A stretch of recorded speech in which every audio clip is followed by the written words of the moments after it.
سب سے بڑا main reason یہ ہے کہ اگر کسی کو نیند پوری نہیں ہوتی ہے تو اس کا ریزن بھی یہ ہوتا ہے کہ بلغم ہو جائے۔ تیسرا ریزن جو بیان کیا جاتا ہے وہ کلائمیٹ ہے، کہ اگر جس طرح سے کلائمیٹ ہوتا ہے، سرد گرم کلائمیٹ اگر چلتا رہتا ہے، اس کی وجہ سے بھی بلغم ہو سکتا ہے۔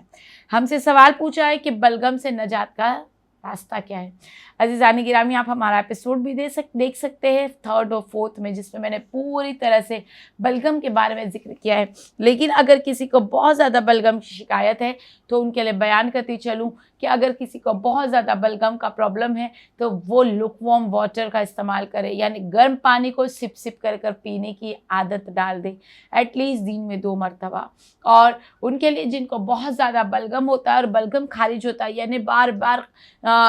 سینے سے آواز آتی ہے اور بلغم باہر نکلتا ہے، تو ان کو چاہیے 1 ٹیبل اسپون شہد، اس میں 1/2 ٹیبل اسپون آپ نے اجوائن ڈالنا ہے، سیکی ہوئی اجوائن ڈالنا ہے، اور اس کے بعد میں آپ نے تھوڑی سی ہلدی کو ڈالنا ہے، اسے اچھی طرح سے مکس کرنا ہے اور اسے اپنے حلق میں اتار دینا ہے، اور اس کے بعد کچھ دیر تک پانی کو نہیں پینا ہے۔ یہ آپ کا بہترین علاج ہے، اس سے بلغم بہت جلدی آپ کے جو ہے وہ کم ہو جائے گا اور وہ سوکھ جائے گا۔ تیسرا علاج جو معصومین علیہ السلام بلغم کا بتاتے ہیں، معصومین علیہ السلام فرماتے ہیں کہ گرم پانی کے اندر تھوڑا سا ادرک ڈال کر، یعنی تھوڑا سا ادرک کا رس ڈالے یا ادرک کو ڈال دے اور اسے اچھی طرح سے ابال آنے دے۔ جب وہ ابال آ جائے تو اس رس کو چھان لے اور اس کے اندر 1 ٹیبل اسپون شہد کو ملا کر اگر اسے سپ سپ کر کے پیا جاتا ہے ادرک کے رس والا پانی، تو کہا جاتا ہے کہ انشاءاللہ اس سے بھی بلغم بہت جلد کم ہو جاتا ہے۔ اس کے بعد آٹھویں امام رضا علیہ السلام فرماتے ہیں کہ اگر کسی کو بلغم کا بہت زیادہ پرابلم ہے تو ان کو چاہیے کہ 2 سے 3 لونگ، 2 سے 3 کالی میری اور تھوڑا سا اجوائن، اسے اچھی طرح سے سینک لے اور سینکنے کے بعد اسے گرائنڈ کر لے، یعنی اسے پیس لے، دردرا سا پیس لے اور شہد کے اندر یہ پاؤڈر ملا کر اسے چاٹنا شروع کرے، چاٹن کی مانند، اس سے بھی بلغم دور ہو جائے گا۔ تو ہم نے آپ کی خدمت میں بلغم کے 3-4 علاج معصومین علیہ السلام کے ذریعے بیان کیے، انشاءاللہ دعا رہے گی کہ آپ اس سے فائدہ حاصل کریں۔ ایک سوال ہم سے پوچھا گیا ہے ممبئی سے ریحانہ فاطمہ نے، جو ہم سے سوال کرتی ہے کہ آپ نے بیان کیا تھا کہ آپ انجیر کے بارے میں ذکر کرے گی، آپ نے انجیر کا ذکر نہیں کیا، لہٰذا میں پریگننٹ ہوں، آپ مجھے پریگنینسی میں انجیر کا فائدہ بتائیں۔ تو عزیزان گرامی، انجیر کا سوال آپ نے ہم سے پوچھا ہے، بے شک ہمارے پاس وقت بہت کم رہا، لہٰذا ہم یہ ایپیسوڈ نہیں لا سکے، معذرت کے ساتھ، لیکن آپ کے سوال کے ساتھ ساتھ میں آپ کو انجیر کے جلد جلد فائدے بتا دوں۔ انجیر کا تذکرہ جو ہے قرآن مجید کے سورہ نمبر 95 میں انجیر کا تذکرہ آیا ہے، اور جس انجیر کے فروٹ کا بھی تذکرہ آیا ہے، اور اس میں خداوند عالم نے ایک سوکھی انجیر اور ایک فروٹ والی انجیر دونوں کا تذکرہ کیا ہے۔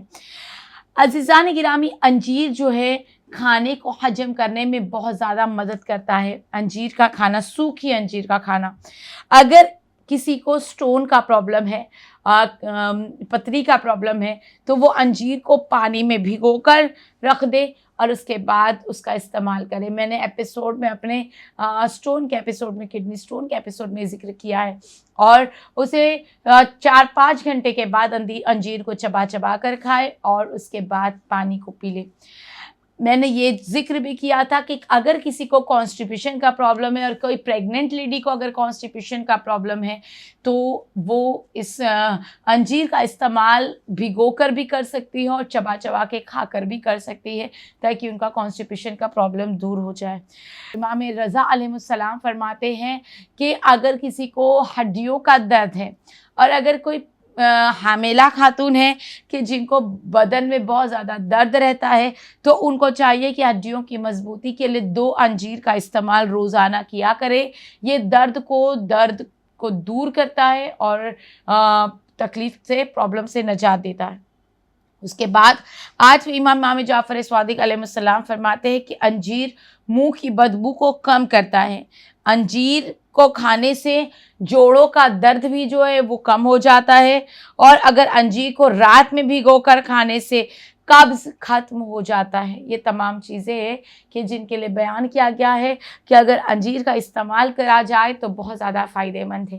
اور اگر کوئی پریگننٹ لیڈی اپنے بچے کے چہرے کا گلو چاہتی ہے، وہ خوبصورت پیدا ہو، اگر یہ چاہتی ہے تو اس کو انجیر کا استعمال برابر سے کرتے رہنا چاہیے۔ 3 چیزوں سے بچوں کے چہرے کا گلو بہت زیادہ بڑھتا ہے۔ ایک کہا گیا کہ پریگننٹ یعنی حاملہ عورت اگر کھجور کا استعمال برابر سے کرتی ہے، حاملہ عورت انجیر کا استعمال کرتی ہے، اور حاملہ عورت بیہی کا استعمال، اگر یہ 3 چیزوں کا استعمال برابر سے کرتی ہے تو بچہ دنیا میں بہت خوبصورت پیدا ہوتا ہے۔ اور ساتھ ہی ساتھ قرآن مجید کی تلاوت کا کرنا بھی چہرے کے اوپر گلو اور چہرے کے اوپر نکھار کو پیدا کرتا ہے اور نکھار کو بڑھاتا ہے۔ عزیزان گرامی، اسی کے ساتھ انجیر میموری کو بھی بہت زیادہ شارپ کرتا ہے، میموری کو بڑھانے کا کام کرتا ہے۔ اور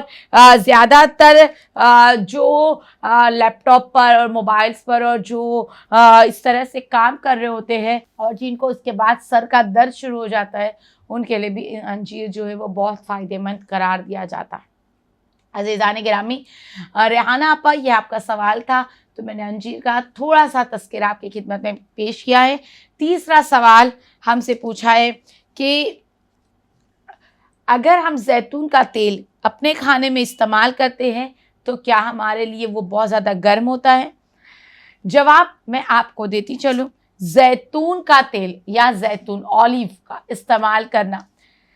رسول خدا ختم مرتبہ صلی اللہ علیہ وسلم فرماتے ہیں کہ قرآن مجید میں خدا نے جگہ جگہ پر زیتون کا تذکرہ کیا ہے اور زیتون کی قسم کھائی ہے۔ خداوند عالم نے قرآن مجید میں جس درخت کے شجرے کا تذکرہ کیا ہے وہ درخت شجرہ یعنی زیتون ہے۔ زیتون کا تیل یعنی اس کی جو تاثیر ہے وہ بہت زیادہ گرم قرار دی گئی ہے، بہت زیادہ گرم ہے تاثیر، لہٰذا زیتون کا تیل اگر استعمال کر رہے ہو اور گرمی کے سیزنز میں اگر استعمال کر رہے ہو تو زیتون کے تیل کو آدھا اور ہم جو نارمل تیل کھاتے ہیں اس کو آدھا آدھا، یعنی دونوں کو ہاف ہاف کر کر اس کا استعمال کریں، پیور تیل کا استعمال نہ کریں۔ اس سے بہت زیادہ گرمی باڈی کے اندر ٹیمپریچر جو ہے وہ بہت ہائی ہو جائے گا۔ لیکن ہاں، اگر ٹھنڈی کا سیزن ہے تو آپ نارمل اولیو آئل کا استعمال بھی کر سکتے ہو۔ اگر ہم ہیڈ مساج کے لیے زیتون کا تیل استعمال کر رہے ہیں، جو اولیو آئل آتا ہے سر کا ہیڈ مساج کا، تو اس کے لیے بھی بیان کیا گیا ہے کہ آپ اولیو آئل کو اور جو ہم نارمل آئل یوز کرتے ہیں، چاہے وہ آپ کوکونٹ کا آئل یوز کرتے ہو یا آپ آلمنڈ کا آئل یوز کرتے ہو، دونوں کو ہاف ہاف لے کر دونوں کو مکس کر کے باٹل بنا کر رکھ دیں اور وہ اس سے ہیڈ مساج کریں، بہت زیادہ فائدہ مند ہوگا۔ اگر کسی کو بچے کی مالش، اگر نیو بورن بیبی اگر بچہ بورن ہوا ہے اور اس بچے کی اگر مالش کر رہے ہو تو اس بچے کو بھی اولیو آئل کا استعمال کرنا بہت زیادہ فائدہ مند ہے۔ لیکن گرمی کے سیزن میں پیور اولیو آئل کا استعمال بچوں کو بھی نہ کیا جائے، ان سے ان کو گھموریاں پھوڑیاں نکلنے کے بہت زیادہ اندیشے ہوتے ہیں، لہٰذا دونوں تیل کا آدھا آدھا کر کے استعمال کریں۔ اگر کسی کو بہت زیادہ جوڑوں میں درد رہتا ہے تو وہ اپنے جوڑوں کے درد کو کم کرنے کے لیے اپنے پیروں پر اولیو آئل کا مساج کرے۔ پورے باڈی پر اگر اولیو آئل کا مساج کیا جاتا ہے تو کہا جاتا ہے کہ بہت زیادہ انہیں بہترین فیل ہوتا ہے، طاقت والا محسوس ہوتا ہے اور ان کی کمزوری بھی دور ہو جاتی ہے۔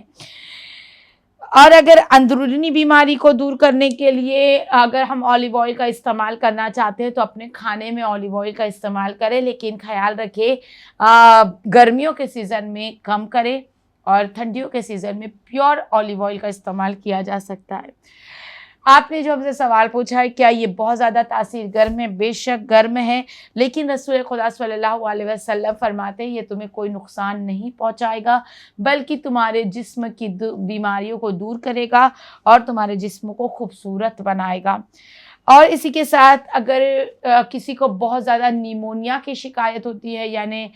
بچوں کو نیمونیا ہو جاتا ہے یا بڑوں کو نیمونیا ہو جاتا ہے، اس کے لیے بھی بیان کیا گیا ہے کہ اگر olive oil half table spoon گرم کر کے اسے ٹھنڈا کر کے اسے پیا جائے تو اس سے نیمونیا جیسی بیماری سے بچ سکتا ہے۔ اور عزیزان گرامی کئی طرح کے مرض سے فائدہ حاصل ہوتا ہے۔ تو عزیزان گرامی یہ تھا آج کا ہمارا ایپیسوڈ جو آپ کی خدمت میں آخری ایپیسوڈ علی ٹی وی کی جانب سے نشر کیا گیا۔ انشاءاللہ آپ اس سے فائدہ ضرور اٹھائیے گا، اور آج کے بعد بھی آپ کو کوئی بھی سوالات ہوگے آپ علی ٹی وی سے رابطہ کر کے سوال، یا کمنٹ سیکشن میں بھی آپ سوال، یا بہتر رہے گا آپ کو ای میل کر کے آپ ہم سے سوالات پوچھ سکتے ہیں، ہم انشاءاللہ آپ کے جوابات ضرور دیں گے۔ عزیزان گرامی، اگر آج کی رات چاند نمودار ہو جائے تو آپ تماموں کو ہماری جانب سے علی ٹی وی کی جانب سے چاند مبارک، اور اگر انشاءاللہ دعا رہے گی آپ کا دن آپ کی راتیں بخیر گزرے، اور انشاءاللہ یہ پورے رحمت والا مہینہ ماہ شوال مہینے میں بھی ہمیں حاصل ہوتی رہے۔ آپ عبادت کرنا نہ ترک کریے گا، جس طرح سے اس مہینے میں خدا کے دوست بنے ہو ہر طرح سے ہر مہینوں میں خدا کے دوست بننے کی کوشش کرے گا، اور انشاءاللہ آج کے دن دلوں سے جتنے شکایت شکوے ہیں وہ مومنوں کے لیے ایک دوسرے سے دور کر دیجیے گا، اور مومن بھائیوں کو عید میں ضرور ملاقات کریے گا، اچھی طرح سے اپنی زندگی کو گزاریے گا، اور انشاءاللہ ہمیں بھی اپنی دعاؤں میں ضرور یاد رکھیے گا۔ تو عزیزان گرامی، آپ تماموں کو علی ٹی وی کی جانب سے، میں ذاکرہ نسرین کی جانب سے بہت بہت چاند مبارک، عید مبارک، خدا حافظ، والسلام علیکم ورحمۃ اللہ وبرکاتہ۔